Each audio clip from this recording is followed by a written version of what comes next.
No mês de março, começamos uma série de mensagens baseada neste livro chamado Bless, Alcançando Vizinhos, Transformando o Mundo.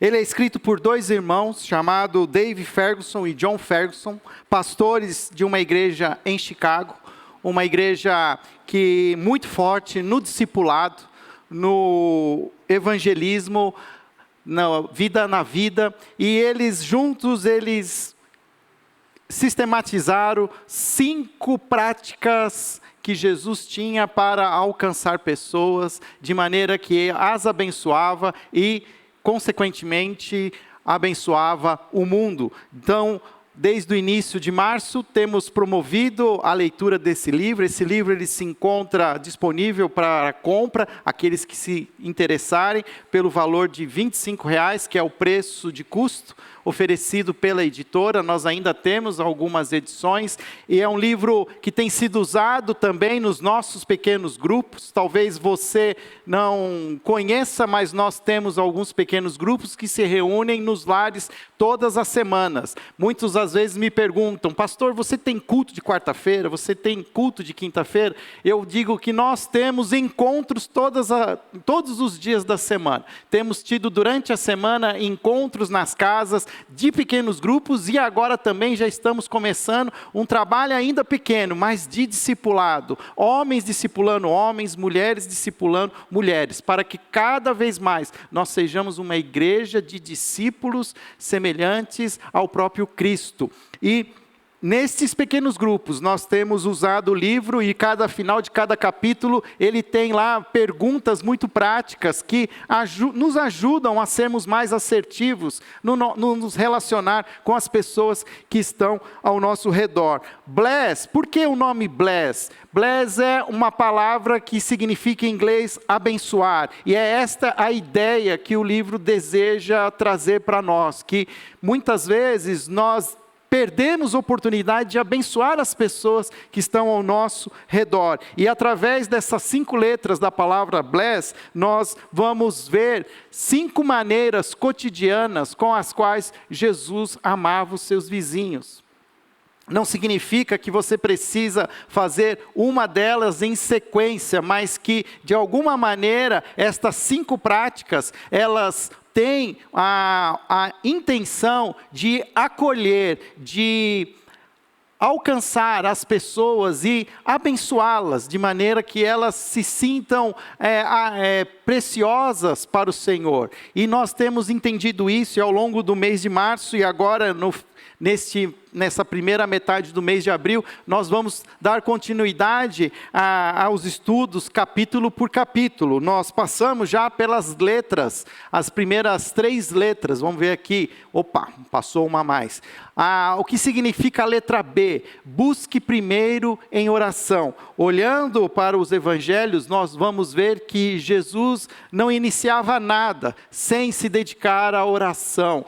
Todo momento, Jesus separava tempos importantes para colocar o seu ministério em oração. E o que nós aprendemos então com essa prática de Jesus? Que nós precisamos, antes de fazer qualquer coisa, nós precisamos orar. A oração precisa ser incluída na nossa agenda. Amanhã é segunda-feira. Amanhã nós já temos talvez uma lista de coisas que nós vamos precisar fazer, mas a oração precisa ser incluída na nossa lista de tarefas. Nós não podemos simplesmente sair fazendo coisas sem antes nos colocarmos debaixo da soberania do Senhor das coisas. E se queremos abençoar as pessoas, a primeira atitude que nós podemos ter para abençoar as pessoas é orar por elas, é saber quem são e colocá-las em oração.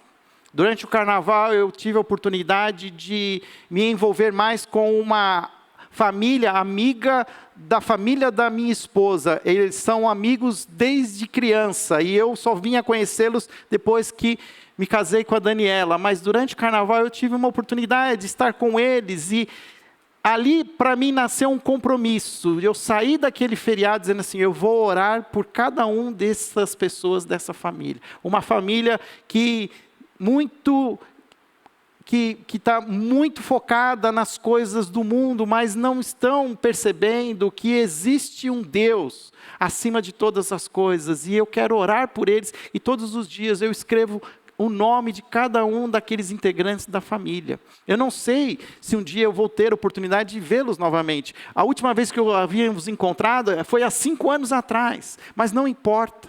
Nós precisamos ter uma lista de nomes de pessoas as quais nós queremos que sejam abençoadas pelo poder da palavra de Deus. A letra L traz a ideia da escuta, lendo o outro com a escuta. O que significa isso? Que antes mesmo de eu querer falar algo, eu preciso muitas vezes dar um passo para trás e permitir que as pessoas falem, que elas se expressem.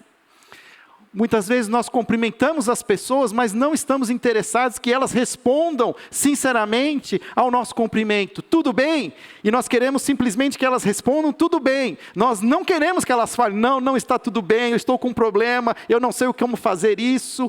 E quando alguém começa a falar, muitas vezes a gente fecha o coração, a gente começa a pensar na próxima agenda, mas nós vamos ver que Jesus mudava a sua agenda para ter oportunidade de escutar as pessoas. Nós já entendemos que existem 2 verbos, o verbo ouvir e o verbo escutar. E são 2 verbos que na língua portuguesa devem ser usados de maneira diferente. O ouvir é o que nós ouvimos. Enquanto você está aqui, eu ouço o trânsito lá na rua, eu ouço as crianças. Mas o escutar tem por trás um sentido de concentração, de focar a sua atenção em algo e deixar que ele fale e você guarde aquilo no coração.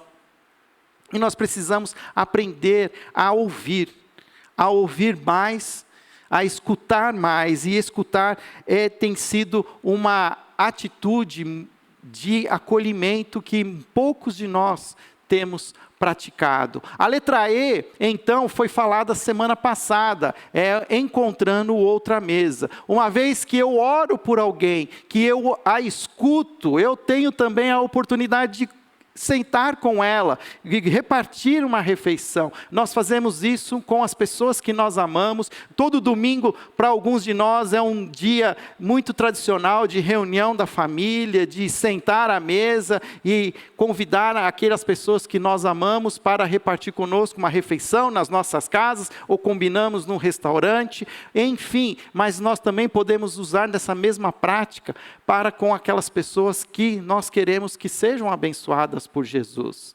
Jesus fazia muito isso. Ele fez com Mateus, o coletor de impostos. Ele fez com o próprio Zaqueu. Zaqueu, desce depressa, pois na sua casa hoje eu vou passar a noite. E muitas vezes Jesus era conhecido como amigo dos beberrões, dos comilões. Mas a mesa tem um significado especial, onde há uma intimidade, onde nós abençoamos as pessoas com aquilo que nós temos de mais gostoso.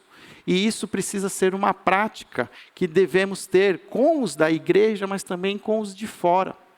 Abrir as nossas casas, abrir uma agenda para poder repartir refeição com as pessoas. Se você não ouviu estas mensagens, elas encontram-se no nosso canal no YouTube, elas têm sido editadas e elas estão lá arquivadas no canal da igreja no YouTube e também no Spotify. O Spotify, para mim, é uma opção melhor porque eu posso ouvir sem ficar prestando atenção na imagem, eu consigo fechar o celular, eu consigo ouvir no carro, e estas mensagens elas estão todas também no Spotify e você pode retornar e relembrar ou até mesmo ouvir pela primeira vez. Hoje nós vamos falar dessa letra S, o servir como privilégio. Porque se eu primeiro oro por alguém e eu começo a ouvir o que ela tem para me dizer, sento com ela à mesa, eu já tenho informações suficientes para saber o que eu posso fazer por aquela pessoa.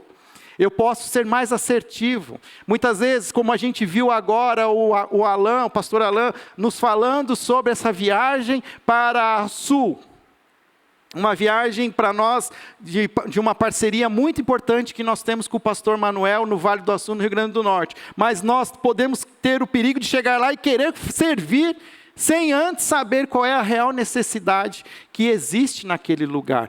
Por isso a gente fala antes, a gente se preocupa, ouve o pastor Manuel e conversa com ele, para que quando a gente for servir, a gente saiba exatamente o que é necessário e não comecemos a, de alguma maneira, errar no nosso objetivo. Então, hoje nós vamos falar sobre esta letra, servir como privilégio. Mas não posso deixar de fazer uma pergunta. Você já conheceu quem são os seus vizinhos? Você sabe o nome das pessoas que moram perto da sua casa, nas casas, próximas a você, os apartamentos? Você conhece as pessoas com as quais você divide a mesma estação de trabalho, o mesmo andar no escritório? Você conhece as pessoas com as quais você pratica a sua atividade esportiva, seja dentro de uma academia, numa quadra de beach tênis?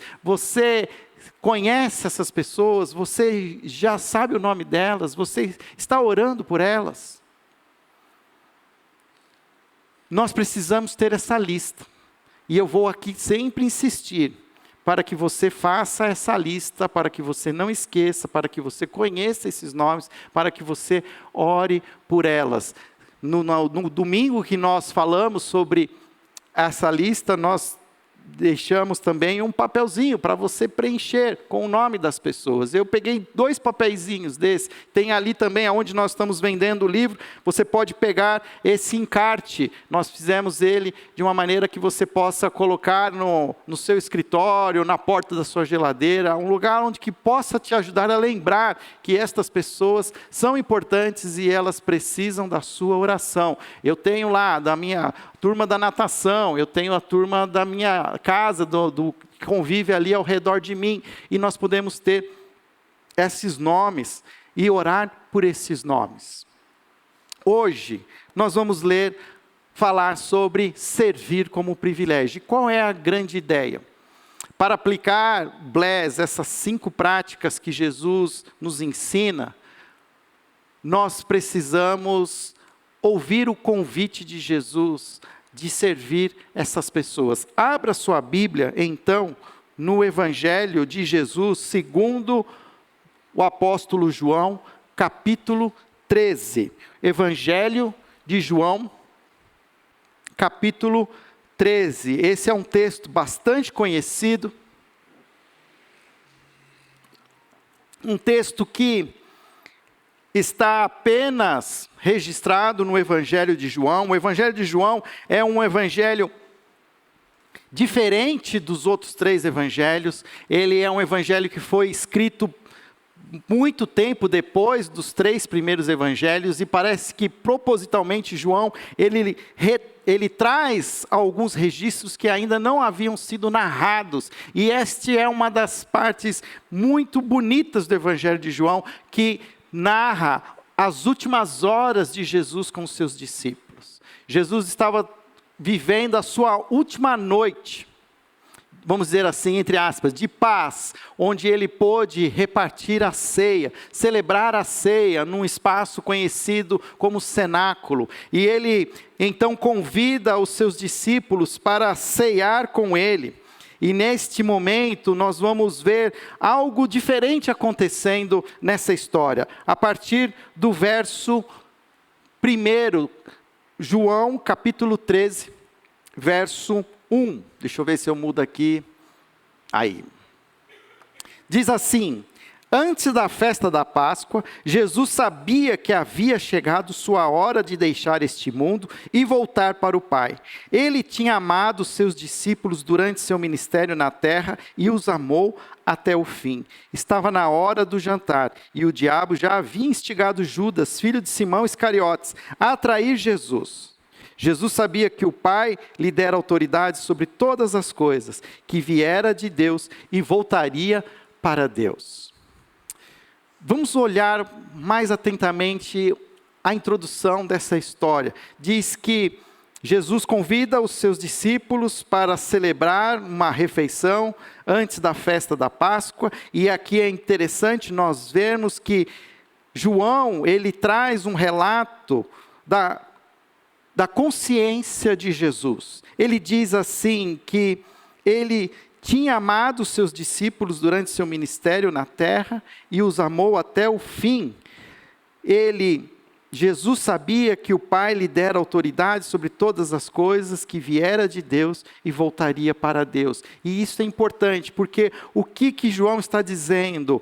Jesus viveu 3 anos com aqueles homens, durante aqueles 3 anos Jesus manifestou o poder, manifestou a sua graça, o seu amor por aqueles homens, pelos povoados. Jesus teve compaixão, Jesus claramente se mostrou como o Messias, o Rei Jesus.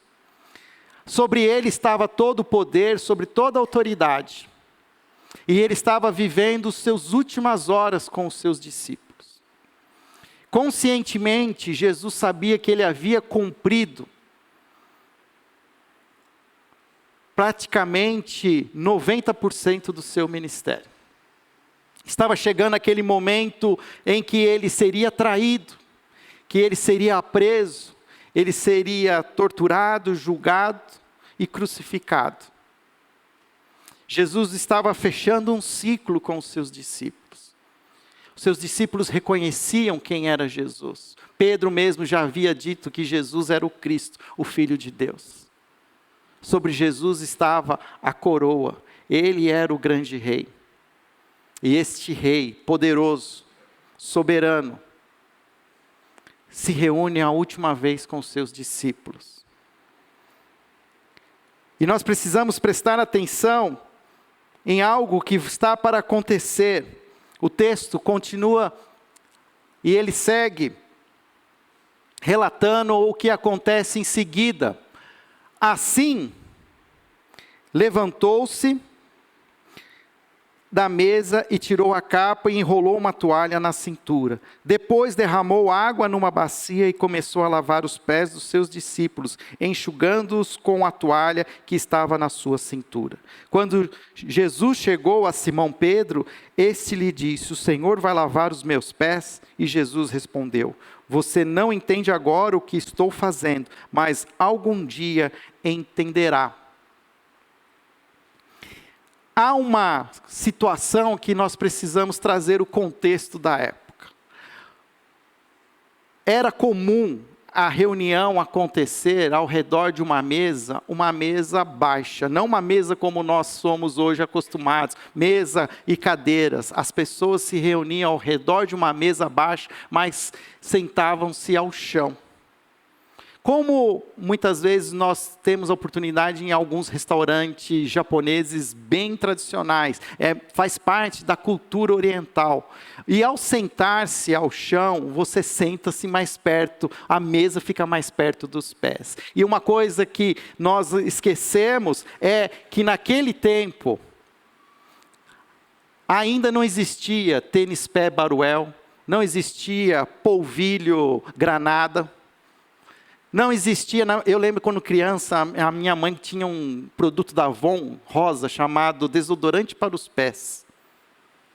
E que era gostoso, fazia massagem, o pé ficava cheiroso. Essas coisas não existiam naquela época.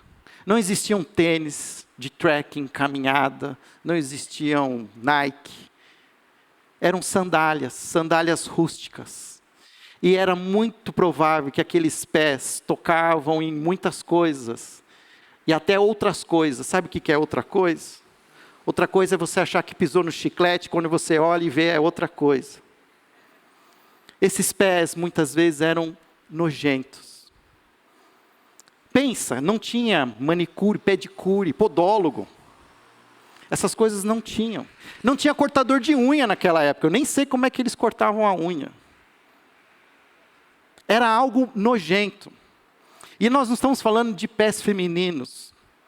Porque Deus, na sua infinita sabedoria, os pés das mulheres sempre são mais bonitos, perfeitos. Mas os pés masculinos, eu não quero nem pensar. Não quero ter essa imagem. Senhor, tira da minha cabeça. Mas eram esses pés que estavam naquele lugar. E parece, a história não nos conta detalhes, mas percebe-se que faltou alguém que pudesse prestar um serviço de lavar os pés. Porque era tradicional não só lavar as mãos, mas lavar os pés para as refeições. Mas como era algo tão nojento de se fazer, era colocado esta função geralmente para um escravo, para um servo, para alguém de um status muito baixo, como aquilo que ninguém queria fazer, então esse servo fazia. Agora vamos voltar à introdução que João colocou. Ele diz lá que Jesus sabia quem ele era, que ele tinha vindo do Pai e ele viria para o Pai. Ele era o Cristo, o Filho de Deus. E ele chega naquele lugar, ele olha para os pés dos discípulos, ele olha para Deus, ele olha para os pés dos discípulos, ele olha para Deus. Nós vivemos numa cultura onde quem mais tem poder e dinheiro, menos serve. Verdade ou mentira? Quanto mais eu posso, menos eu faço. Quanto mais eu tenho, mais eu posso ter alguém que faça por mim. Os serviços que eu não quero fazer, as atividades que são desgastantes, as atividades sujas, quem mais tem, menos faz. E o que nós vemos, Jesus, ele abre mão da sua coroa. É como se ele tirasse a sua coroa e pegasse uma toalha. E começava aquele momento, o texto diz que Jesus amou os seus discípulos e os amou até o fim. Eu fico pensando, Jesus, se fosse só um homem, ele estaria falando assim, não é possível, eu passei 3 anos com esses homens, eu estou prestes a ser preso e vou morrer por causa do meu testemunho, e não é possível que nenhum desses homens será capaz de tomar iniciativa e lavar os pés, os meus pés. Mas isso não passa pela cabeça de Jesus, porque diz que Jesus os amou até o fim. Eu penso em nós. Quantas vezes nós abdicamos de amar as pessoas, porque nós nos cansamos, chega, não dá, já deu, já amei demais, já fiz demais, mas agora acabou. E nós vemos Jesus fazendo algo diferente. Jesus, ele vira de ponta cabeça o paradigma humano, onde quem mais pode é quem mais serve. Jesus traz um novo paradigma, um paradigma que precisa ser vivido por todos nós, os discípulos de Jesus. Quanto mais poder, mais deve-se servir. Tem uma série que passa num desses canais de streaming chamado Succession, que é a história de uma família muito rica que tem muitas empresas de entretenimento, televisão, jornais. Diz até que elas é uma história inspirada numa família real americana. Mas esta família é tão poderosa que ela representa o 1% da população mundial em riqueza. Ou seja, é uma família bilionária. E nos capítulos desta série, você vê o quanto essas pessoas com tanto poder, pouco servem aqueles que têm. Na verdade, são pessoas cada dia mais orgulhosas, pessoas cada dia mais sovinas, nunca estão satisfeitas, exigem um padrão de serviço humanamente impossível de ser feito, acham que o dinheiro é capaz de comprar tudo, fazer tudo. E é interessante porque esta série, ela é uma série de sucesso, ganhou prêmios agora. Por quê? E parece que nós, os mortais, a gente fica aficionado por esse tipo de pessoas, por essas pessoas que muito têm, mas que pouco fazem, que pouco servem. Mas se eu sou um discípulo de Jesus, eu preciso inverter e viver numa contracultura. John Stott chama isso da contracultura cristã. Eu não vou fazer o padrão normal, mas eu vou viver um padrão de contrário. Que quanto mais eu tenho, mais eu sirvo. E o que nós vamos ver é Jesus abrindo mão da sua coroa e tomando a toalha, ele se ajoelha de uma maneira até humilhante. E aí a gente entende porque Pedro não quer que Jesus pegue no seu pé. Imagina, Senhor, né? Ele deve pôr o pé para trás assim. O Senhor não vai tocar no meu pé. Quem? Imagina o Senhor, o Cristo. Não. E Jesus confronta Pedro. Diz assim, o Senhor não vai lavar os meus pés. Ele disse, você não entende agora o que estou fazendo, mas um dia entenderá. E ele continua. Lavar os meus pés? De jeito nenhum, protestou Pedro. Jesus respondeu, se eu não lavar os pés, você não terá comunhão comigo. É como se Jesus estivesse dizendo, Pedro, se eu não lavar o seu pé, você não pode ser meu amigo. O cristianismo, ele vem para confrontar o nosso conforto. Ele vem para nos deixar, muitas vezes, desconfortável, para nos chacoalhar. Porque algo que acontece, e é fato, é que o conforto, que nós muitas vezes temos, ele anestesia a nossa alma. Nós, cada dia mais, nos tornamos mais pessoas que querem ser servidas e deixamos de entender o chamado a servir. E se nós não servirmos, nós também não saberemos de fato o que é ser o verdadeiro cristianismo. Simão, ele é muito exagerado.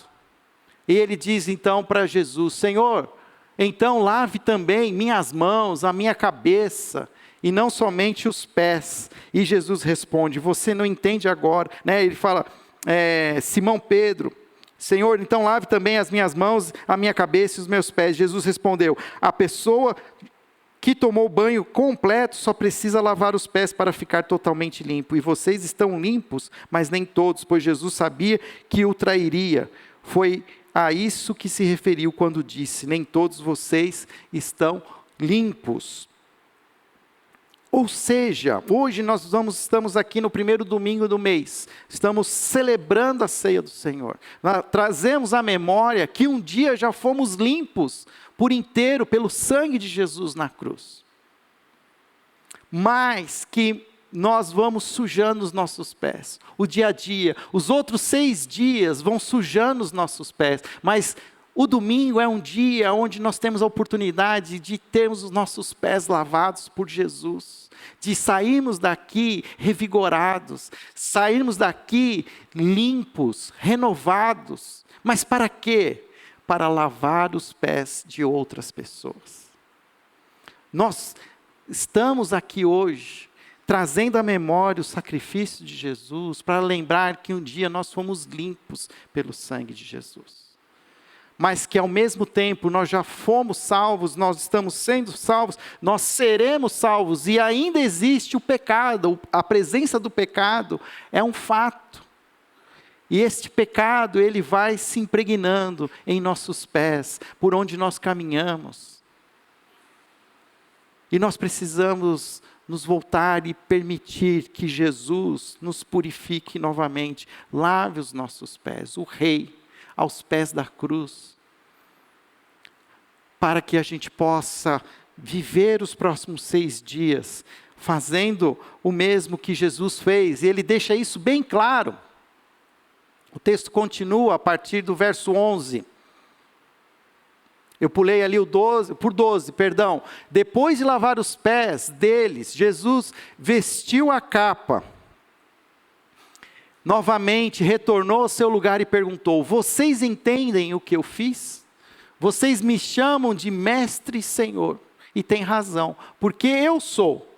E uma vez que eu sou senhor e mestre, lavei seus pés, vocês devem lavar os pés uns dos outros. Eu lhes dei um exemplo a ser seguido. Faça como eu fiz a vocês. Não dá para ser mais explícito que isso.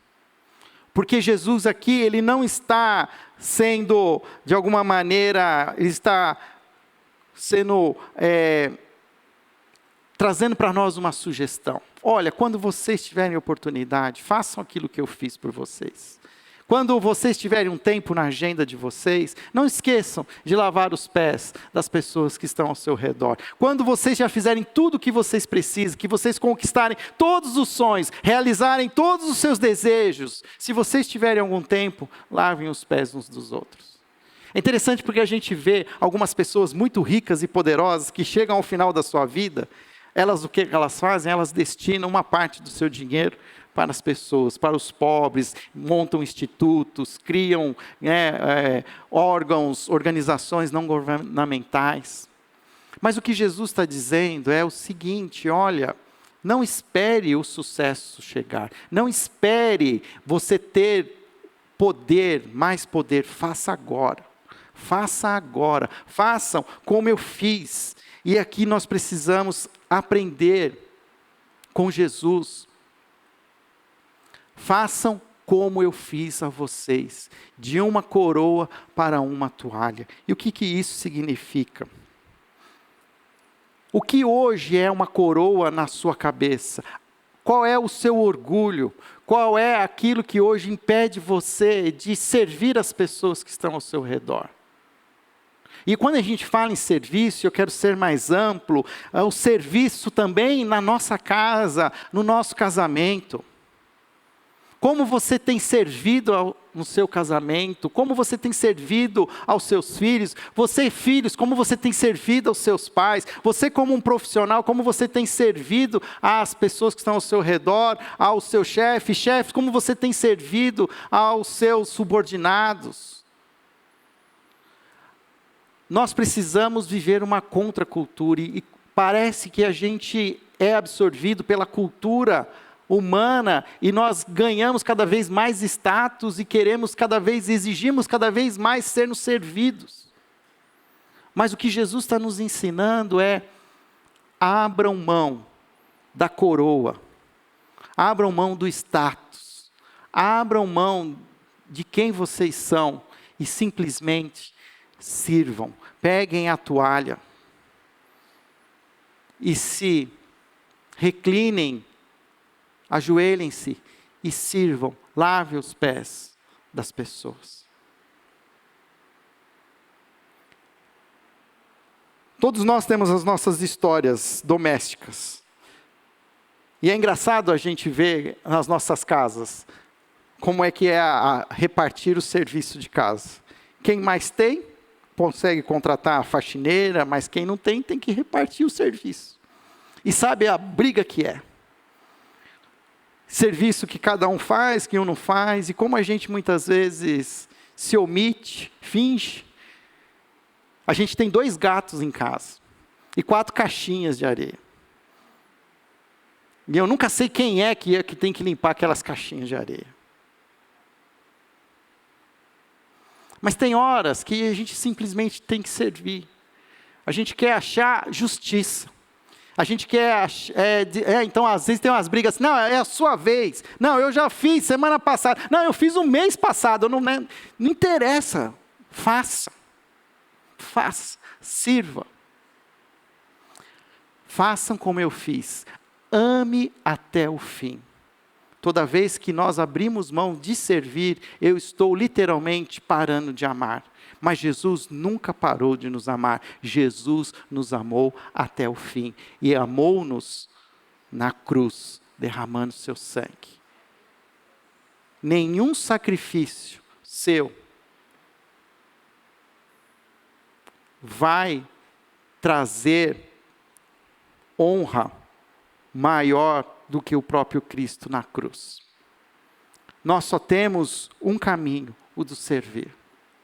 Por isso, queridos, eu quero convidar vocês a celebrar a ceia comigo. Nós temos pensado nas pessoas que estão ao nosso redor.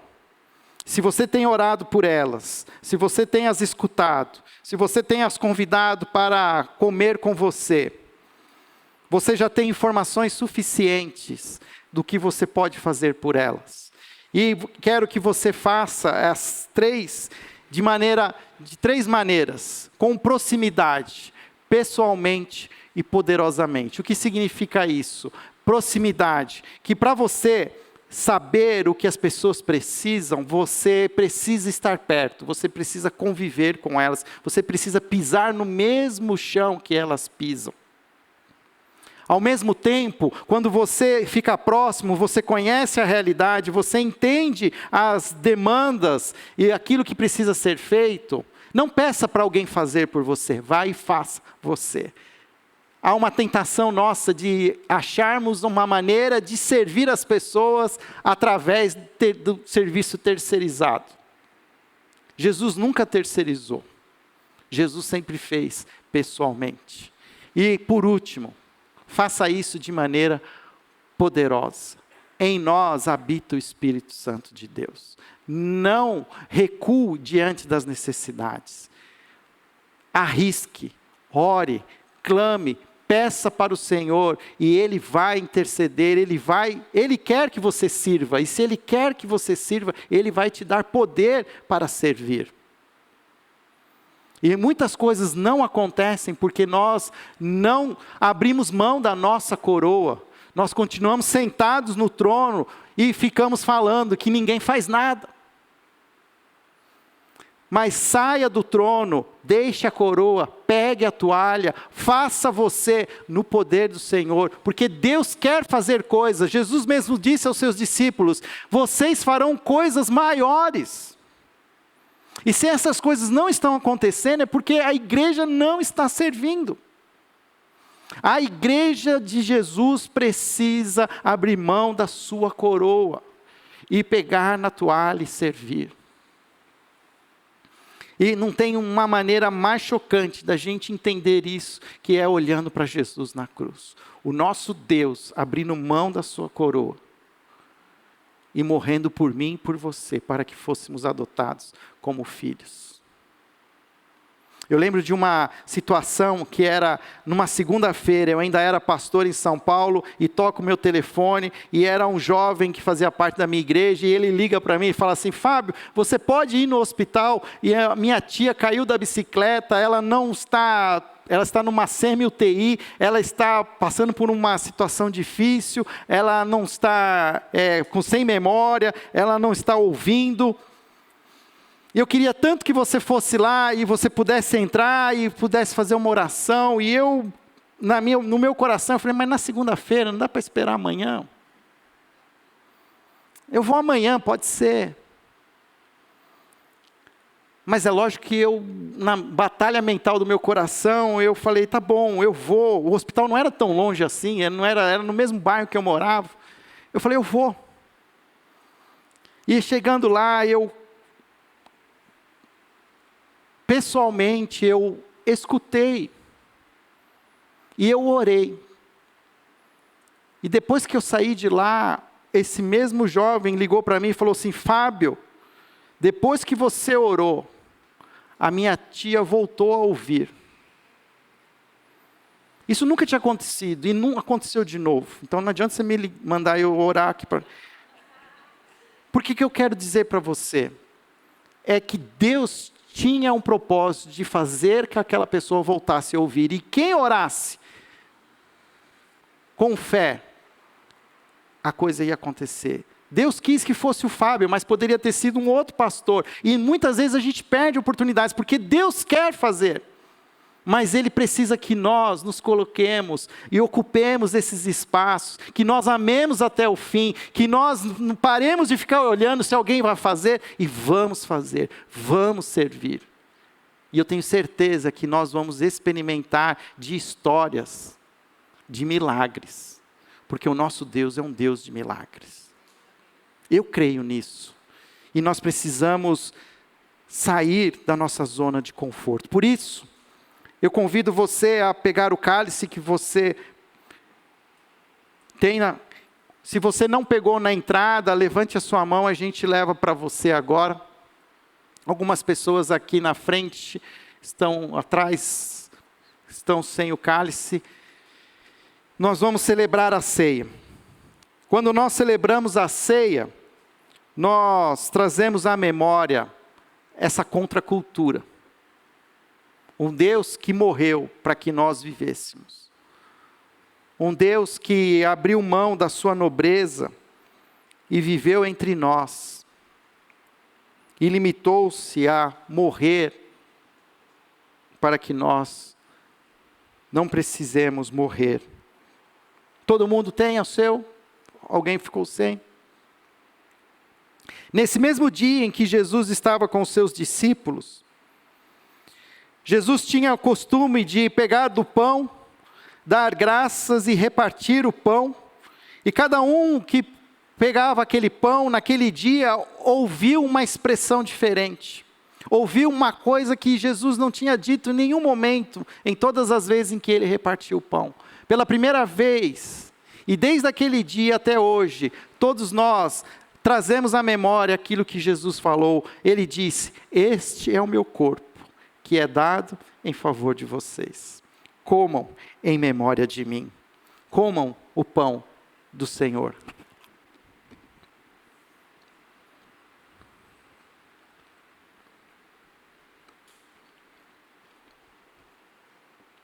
Pai querido, nós, ao comer do pão, nós estamos, ó Pai, nos recomprometendo com a igreja de Cristo. Nós sabemos, ó Pai, que hoje a igreja é este corpo que o Senhor repartiu com os crentes em Jesus Cristo. E estes crentes, ó Pai, formam a tua igreja. Senhor, queremos fazer parte dessa igreja, essa igreja viva, essa igreja que serve. Não queremos ser uma igreja orgulhosa, uma igreja coroada, uma igreja confortável, mas queremos ser uma igreja que abre mão do seu status e serve. Queremos servir, Senhor, como o Senhor um dia nos serviu. Que o Senhor nos dê essas oportunidades, que o Senhor nos desperte para o serviço. Essa é a nossa oração, em nome de Jesus. Amém.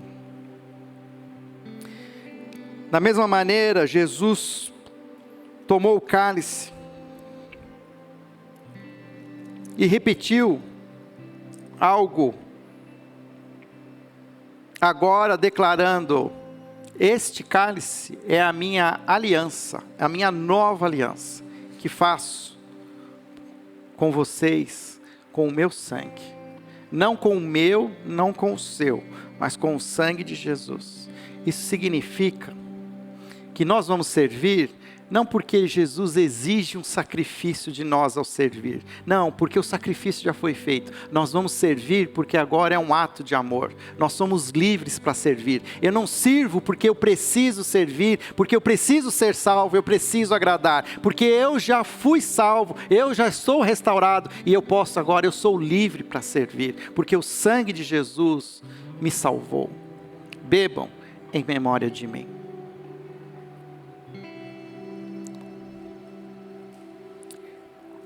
Senhor, dá-nos consciência do nosso chamado cristão.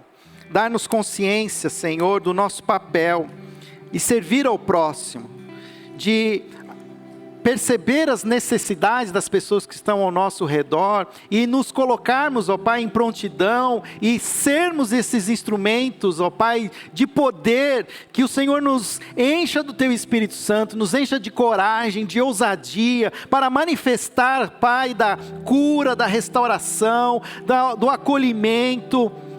Pai, que nós possamos construir pontes com as pessoas para que elas encontrem a Jesus e conheçam Jesus de maneira plena.